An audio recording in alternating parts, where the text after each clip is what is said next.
Obviously, I'm a Yankees fan, so I'd love to see him. It's almost like legacy of like the NFL versus. But I definitely think that Baker could be a really good player for the Panthers moving forward. Did I say Oreos? There's a lot of questions I have about Mahomes. Looks like a kid playing Madden. Turning point in the game is the 13-second drive. They play very hard, even though they're terrible. He's a good pick.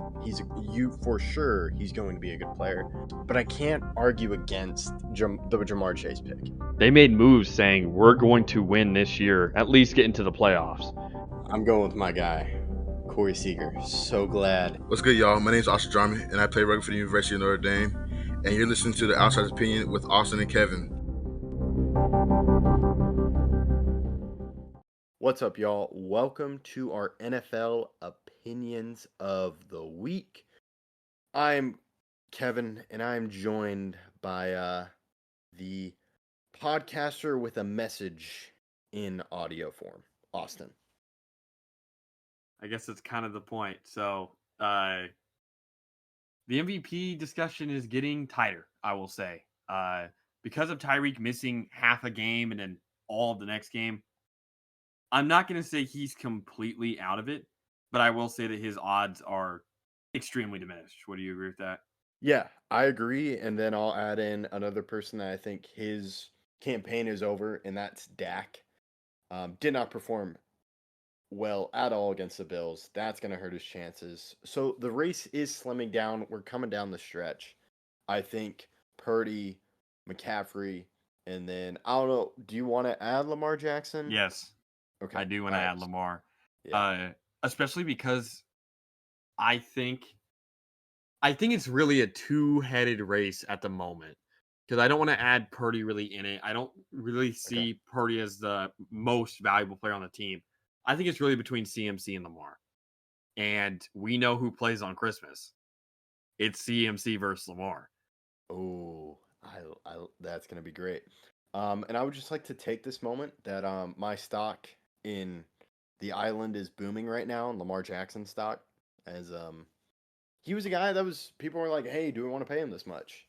And the Ravens got him some weapons. He's performing really well.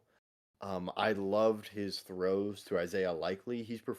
Lamar Jackson has performed so well without Andrews, which is pretty incredible because that was their number one target. Yeah, and his rushing ability is nuts. He already has 741 rushing yards.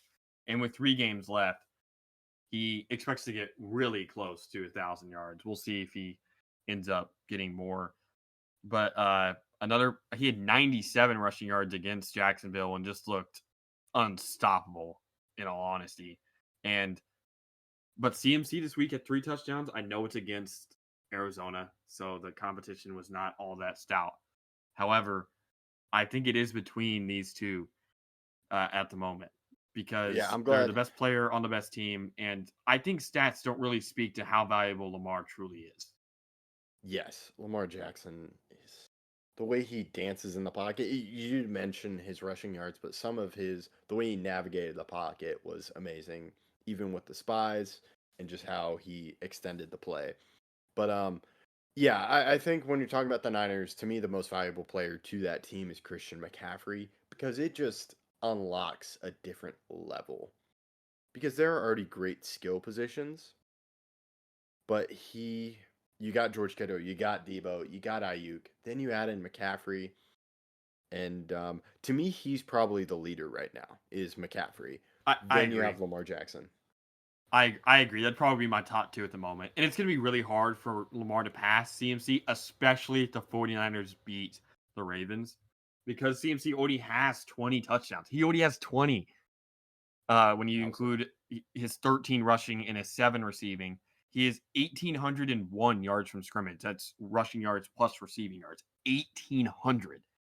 He'll almost certainly get above 2,000 over his last 3 games. And he's currently my vote. He's the best player on who I would say is currently the best team. But I think it'll come down to Christmas. I think that's a good MVP matchup, and that's going to be one of the best Monday night games ever, hopefully. It's between the top seed in the AFC versus the top seed in the NFC. 2 MVP candidates, Yeah. great defenses on both sides, great offenses on both sides. And I know it's unfortunate that Mark Andrews is out, but there's still a lot of offensive pieces on both sides, and I am so excited for that game. Yeah, no, I saw that, and it was when I was like, could the Cowboys make a run for the one? I'm like, ooh, Niners play the Ravens. That's going to be fun. I love the Ravens. And to discredit Brock Purdy, because I don't know if I'm a Brock Purdy hater, but when you have CMC, he's incredible. And these are two guys, Lamar Jackson and McCaffrey, that have dealt with injuries. And True. McCaffrey could be helping reignite the running back controversy. Is it because the Niners did make a trade? They didn't give up much for this type of level, but it was kind of the injuries and his stock was low. But he's done really well for this team.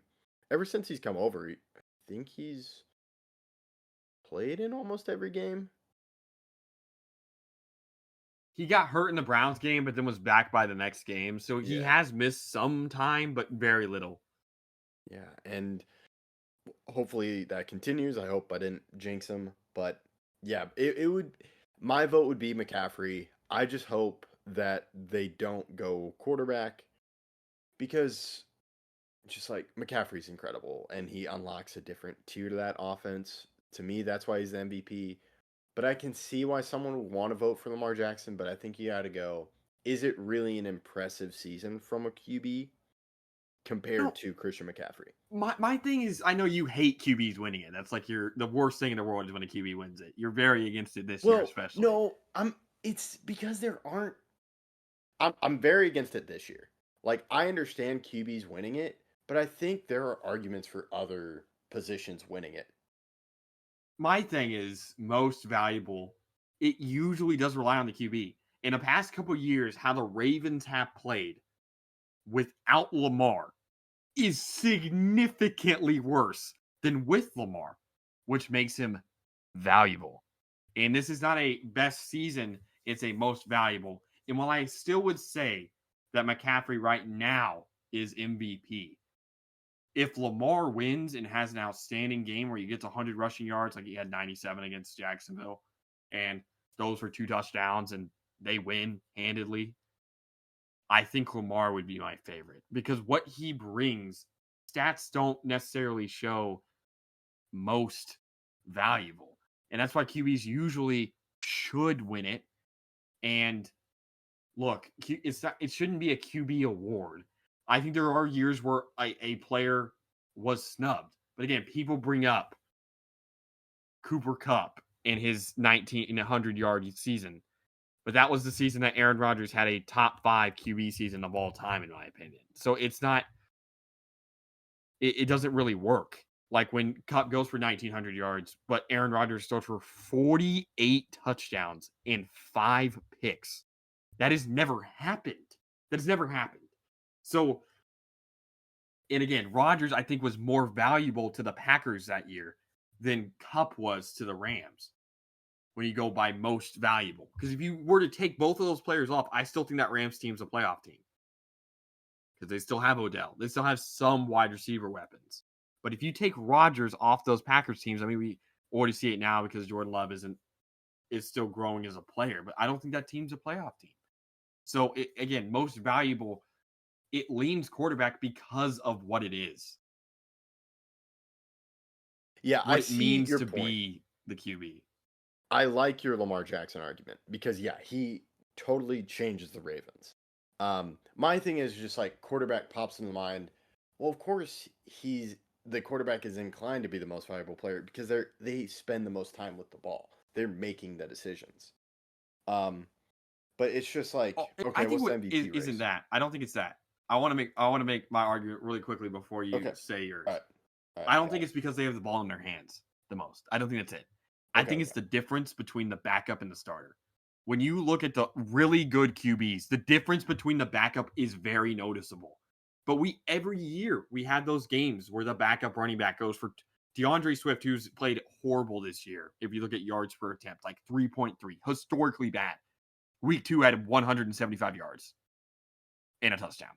those backups can have amazing, amazing games, amazing, amazing performances. We remember when Tony Pollard was the backup to Zeke and was still amazing.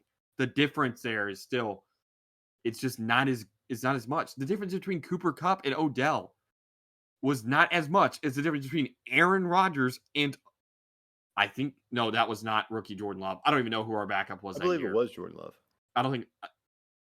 I thought I'll look it up. But when the Packers drafted Jordan Love, Rodgers decided it was to Tim do Boyle. back-to-back MVPs. The backup that year was Tim Boyle. Okay. Jordan Love may have been on the team, but the only other quarterback who played in any games, like to knee the ball, was Tim Boyle. So I'll just say it was Tim Boyle. The difference between those two is drastically different. So it's not the fact that they held the ball the most, but it's the problem is you only have one on each team that is all-star level, if they are, or MVP level. You can have a team like the Eagles, who had Devontae Smith and A.J. Brown, where it's like the difference between those two is not much. They are both Pro Bowl level receivers. The difference between CD and Amari when they were on the same team was not much. It wasn't much. So to say, even if CD had a year that year, or Amari had a year that year where they had 1,900 yards, I can't really say that player's the most valuable player. The difference with Hill is that Hill has been the offense. When Hill isn't on the field with the Dolphins, we've seen their offense be significantly worse unless they're playing the Jets. So I get that argument. But if you were to take CMC off, I've seen Elijah Mitchell have good games. I've seen other running backs in the system for the 49ers. I remember Raheem Mostert had over 200 yards against the Packers in the NFC Championship game. So it's the difference between the MVP level and the backup that is what makes it. It's the difference between the alternative. So if you were to remove that guy from the team, the difference for a QB is so much more drastic than it is for a wide receiver. Which, if again, we're not doing most outstanding. If we're going most outstanding, it's easily McCaffrey this year. Easily, not even close, not even an argument. I don't see how McCaffrey wouldn't win it, unless a defensive player won it. Which I'd have to look at, like Max Crosby or Khalil Mack or a couple of other guys would be up there or Deron Bland for getting all the pick sixes. But MVP, it's the alternative. So what's your argument against that? Okay. No, I think that's a really good argument. And I think that's a really good, way to put it, why a quarterback is more inclined to it. To me, I need to see a little bit for Lamar Jackson for him to take the lead. Currently, to me, we're both in agreement. It's Christian McCaffrey, just because I'm gonna say, while there are good running backs and it is a great system for running backs historically, as you mentioned, Raheem Mostert, Elijah Mitchell. To me, McCaffrey provides value as a player that's more than a running back. He's shown it this year. You mentioned the scrimmage yards. He is such a great running back, but also there's his ability to catch out of the field. And the problems he creates for a defense, to me, is more valuable than Lamar Jackson. Because I feel Christian McCaffrey being in that offense really helps Brock Purdy. But Lamar Jackson does have a great case because he's just so dynamic running, is without his number one tight end, and his wide receivers have been better, but they're not. They still don't have a clear wide receiver one. Like Zay Flowers is their wide receiver one, but he's not like I'd say he's a good wide receiver too, but he's not an actual wide receiver one that you'd want your best wide receiver to be at this moment. Maybe in the future he can be, but at the moment he's not a wide receiver one level player. So that's just kind of my thing. And when we're talking about MVP races, everyone brings up quarterback. I just want more like, hey, a running back can win it, a wide receiver can win it, a defensive player can win it. And I think we're getting that this year. And it's starting to dwindle down to where I think Jackson is a legitimate MVP candidate, and so is McCaffrey. If we were going to do defensive player, I think the only option at the moment is Myles Garrett. Because of how good that defense has been in Cleveland and how they've really allowed this team to again, they're 9-5. So, and they're still in contention for the division, even though the Ravens definitely have a stronghold there at 11-3. The difference isn't enough. Again, if the Ravens lose on Christmas Day and the Browns beat the Texans, we don't even know if CJ Stroud's playing in that game, so that's definitely not impossible. We could definitely see the Browns end up winning the division. And so while I think it's a far away third, and he's probably not even third, he's probably like 6th or 7th. But if we wanted to throw a defensive name in there, I think that would be the one that I would throw. Yeah, and there hasn't been anything defensively where I think MVP. I think we did this a few weeks ago where we were talking about MVP. Now it's slimmed down. Okay, we got 2 legitimate guys, and now how does it perform? They're performing on Christmas Day. Let's see how that goes. So yeah, I'm really excited for it, and yeah, I just want a non QB to win it, but I wouldn't absolutely hate it because Lamar Jackson is incredibly valuable to the Ravens. Yeah, I would also say Deron Bland has a conversation for MVP because of how, like, those touchdowns, the amount of touchdowns he scored, that is remarkable. Like, never done before. Yeah, Like, for him to he's have more great. touchdowns than some offensive players that you'd expect to have those touchdowns is remarkable. Yes, but there are points where he's gotten cooked because he takes. No, risks, but he's just the new Trayvon. Yeah. So Trayvon was not a good corner when he had all those picks. He went for picks. Now he's turned into a great corner. yeah. But before that It's a year where he part was of getting the all the picks, that a cornerback, and this has nothing to do with MVP at all, but Yeah, this a cornerback is really, really, really good when they almost don't have any picks. Those years where Darrelle Revis had like 1 or 2 picks, they're not Yeah. throwing the ball. If Revis is on that side of the field, that side of the field is locked down, and they know that Revis is going to cover it, so they just throw the other way. Now, obviously, you can't just look at a corner that has no picks and say, "Oh, that's the best corner." No, but usually the best corner in the league. Here's a better way to put it. Usually, the best corner in the league doesn't have the most picks. Yes, I agree with that. I think it's a great part of Deron Bland's development. He's taking risks. Now he has to learn when not to take risks, when to take risks. And it's just part of the learning process for me, as we saw with Trevon. Because, man, I'm sad Trevon got injured because I think it was going to be his best year yet. But, yeah, we're getting off track. But, yeah, to the MVP, I can understand with the number of picks. But, yeah, I think Myles Garrett is the leader defensively, but it's pretty far down the ladder.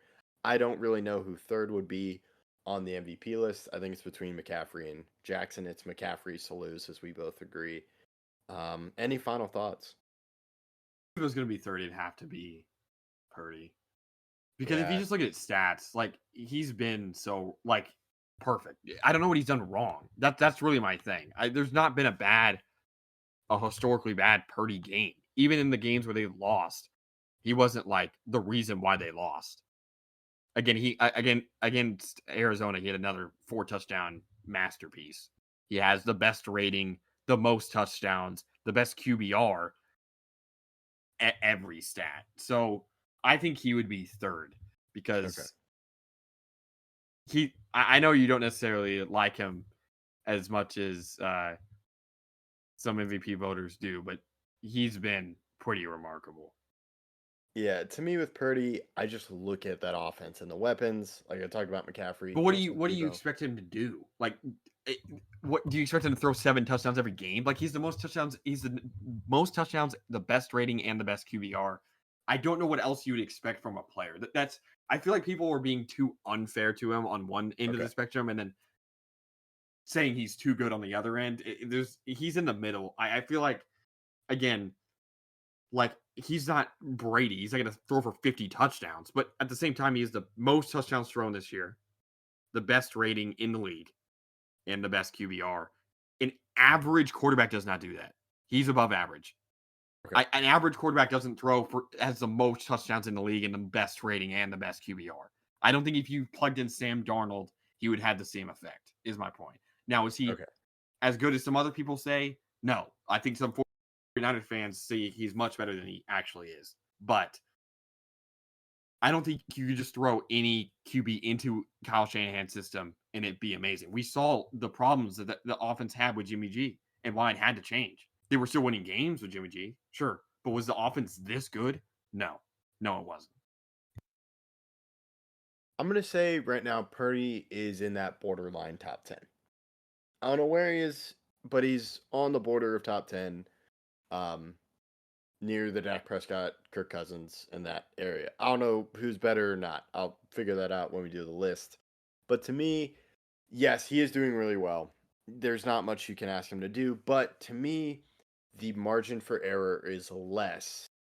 There's a less margin of error in the playoffs. Like Jimmy G played really well with the Niners. Purdy's not had a bad playoff performance either.